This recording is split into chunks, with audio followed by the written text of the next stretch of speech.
හයි කොහොමද ඉතින් ඔන්න ඉතින් අදත් ඔයාලව මගේ YouTube channel සාදරයෙන් පිළිගන්නවා. අදත් ගෙනාව ඉතින් Japanese study tips ටිකක්.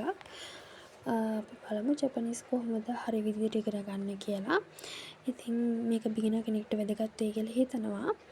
ඉතින් ඔයාලා සාමාන්‍යයෙන් Japanese ඉගෙන ගන්නකොට අනිවාර්යයෙන්ම ඉගෙන ගන්න ඕන දෙයක් තමයි හිරගනා, කතකනා, kanji. මෙන්න මේ හෝඩි තුන පළවෙනියටම ඉගෙන ගන්න ඕන එක තමයි හිරගනා කියන එක. ඉතින් හිරගනා කියන එක ඔයගොල්ලෝ ලියලා හොඳට ප්‍රැක්ටිස් වෙන්න.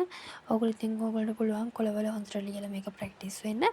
ඉතින් සාමාන්‍යයෙන් දවසකට 5ක් වගේ පුරුදු වෙලා ඊට පස්සේ දවසට 5ක් වගේ පුරුදු වෙන. මේ විදියට ඊට කලින් දවස් කරපුවත් රිමයින්ඩ් කර කර ඔයගොල්ලන්ට පුළුවන් මේක කන්ටිනියු කරගෙන ගිහලා දවස් 3-4ක් ඇතුළත සම්පූර්ණ හෝඩියක් පුරුදු වෙන්න.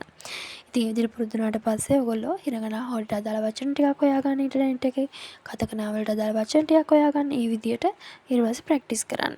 සාමාන්‍යයෙන් හිරගනා නම් ලොකුවට අපි සාමාන්‍යයෙන් ප්‍රැක්ටිස් කරන් යනකොට අපිට N5 level එකදී එතකොට අපිට වාක්‍ය ලියනකොට සාමාන්‍ය අපි ඉගෙනගෙන යනකොට ගොඩාක්ම අපිට භාවිත වෙන හිරගනා.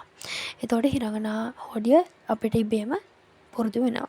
හැබැයි කතකනා හෝඩිය ටිකක් අපිට පුරුදු වෙන්න අමාරුයි. මොකද මට තාම සමහර මත් N4 කරන ගමන් N4 level එක කරන ගමන් ඉතින් මම ඒ දේ කරන් මටත් කතකනා හෝඩිය සමහර තැන්වලදී අමතක වෙනවා.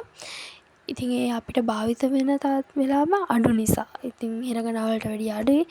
kanjit කතකනා වලට වැඩිය භාවිත වෙනවා මට. ඉතින් කතකනා තමයි අඩුයි. ඉතින් ඒක නිසා ඒක ප්‍රැක්ටිස් කරන්න හොඳට. ඊළඟට kanji ගැන නම් මම කලින් වීඩියෝ එකක් ගෙනාවා. ඉතින් ඒ විදිහට ප්‍රැක්ටිස් කරන්න පුළුවන්. ඒ වගේම තමයි kanji ප්‍රැක්ටිස් කරන එක හරි ලේසි. kanji අපි හුරු වුණාම ඒ kanji ඊට පස්සේ ඔයගොල්ලන්ට පුළුවන් සාමාන්‍යයෙන් මෙහෙමයි. ක්ලාස් වලදී නම් සාමාන්‍යයෙන් අන්තිමට තමයි kanji උගන්වන්නේ. හැබැයි මම නම් ඔයගොල්ලන්ට කියන්නේ ඔයගොල්ලෝ N5 level එක පටන් ගන්නවා නම් N4 level එක පටන් ගන්නවා නම් ඔයගොල්ලන්ට පුළුවන් පළවෙනි මාස දෙක ඇතුළත ඔයාලගේ kanji ටික ඉවර කරගන්න. ඉතින් self study වගේ කරන්න ගන්න. grammatical class එකේ ඉගෙන ගන්න. ඉතින් මේ හතරතර kanji දවසට 2ක් හෝ 3ක් වගේ කරන්න ගන්න මුලදී.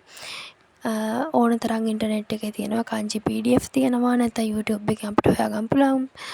DP education එකේ තියෙනවා. ඒක හොඳට තේරෙන ඕන කෙනෙක්ට. ඉතින් ඒව බලලා කරගන්න. ඒ කරගෙන ඉවර වෙලා ඔයගොල්ලෝ සාමාන්‍යයෙන් පළවෙනි මාස දෙක තුන ඇතුළත kanji ඉවර කරගන්නවා කියන්නේ සාමාන්‍යයෙන් N5 level එක වගේ කෙනෙක්ට නම් මාස 6ක වගේ කාලයක් තියෙනවා ඉගෙන ගන්න කරන්න.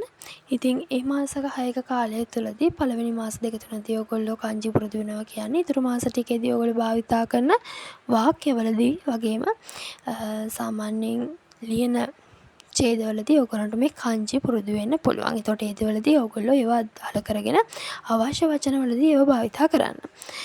ඊළඟ දේ තමයි ඔයගොල්ලන්ට මේ ජපන් භාෂාව පුරුදු වෙන්න විවිධ ඇප් තියෙනවා. එක විදිහ ඇප් තියෙනවා. ඉතින් ඔයගොල්ලන්ට ඉන්ටර්නෙට් එකේ සර්ච් කරලා බලන්න පුළුවන් best app in Japanese language for learning කියලා ගහලා බලන්න. ඉතින් මම සමහරලාට මම N5 level එක අවසානයේ වගේ මම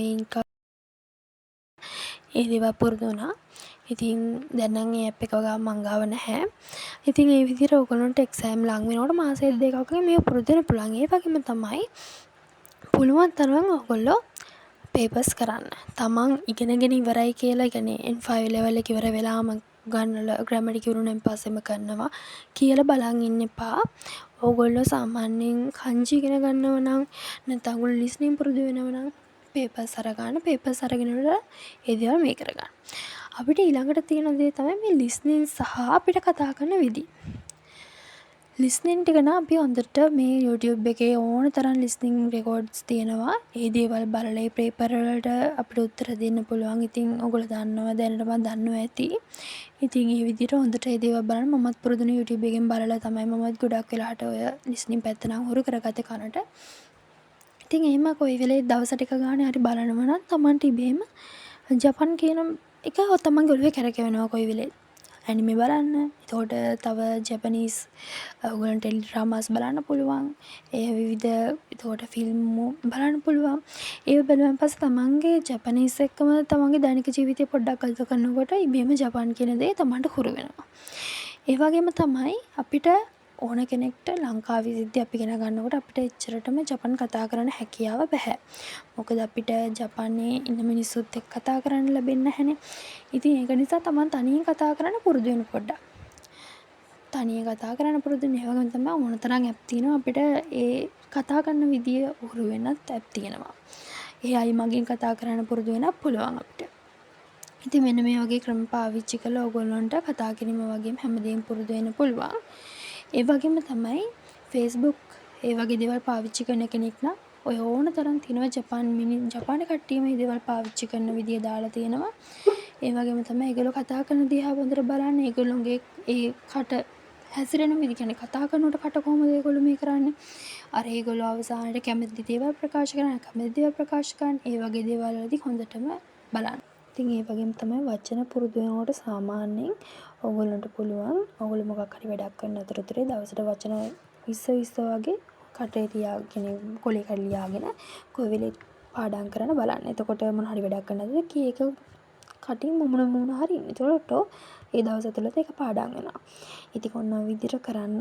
ඉතින් කරලා ජපන් කියන දේ ඔයාලගේ සිහින සැබෑ කරගන්න බලන්න. ඉතින් අපි සාමාන්‍ය ලැන්ග්වේජ් එකක් කියලා ඉගෙන ගන්න. එක්ක අපි සාමාන්‍ය පෙළ සස් පෙළට භාෂාවක් මේ භාෂා විෂයක් හැටියට කරනවා නැත්නම් අපේ රටට යන්න තමයි අපේ සිහිනය සැබෑ කරගන්න තමයි අපි දේවල් ඉගෙන ගන්න. ඉතින් හොඳින් ඉගෙන ගන්න.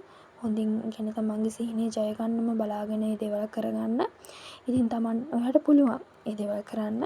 ඉතින් තවත් වීඩියෝ එකක් අරන් එන්නම් තමන්ට ඉගෙන ඔයාලට වටිනවයි කියලා හිතන වීඩියෝ එකක් අරන් එන්නම් මම. ඉතින් මොන හරි තව ඔයගොල්ලන්ට අවශ්‍ය මොන හරි දැනගන්න වීඩියෝස් මොන හරි කියන්නේ දේවල් ජපන් භාෂාව වලින් දැනගන්න තියෙන කමෙන්ට් කරගෙන යන්න අනිවාර්යෙන් මේ වීඩියෝස් ගේන්නම්. ඉතින් මාත් එක්ක දැන් රැඳිලා ඉඳපු ඔයගොල්ලෝ හැමෝටම ස්තුතියි. ඉතින් මගේ වීඩියෝ එක බලවට ඔයගොල්ලෝට thank you. ඉතින් මගේ channel එක subscribe කරන් යන්න අමතක කරන්න එපා. ගිහින් එන්නම් එතකම් පරිස්සමෙන් ඉන්න.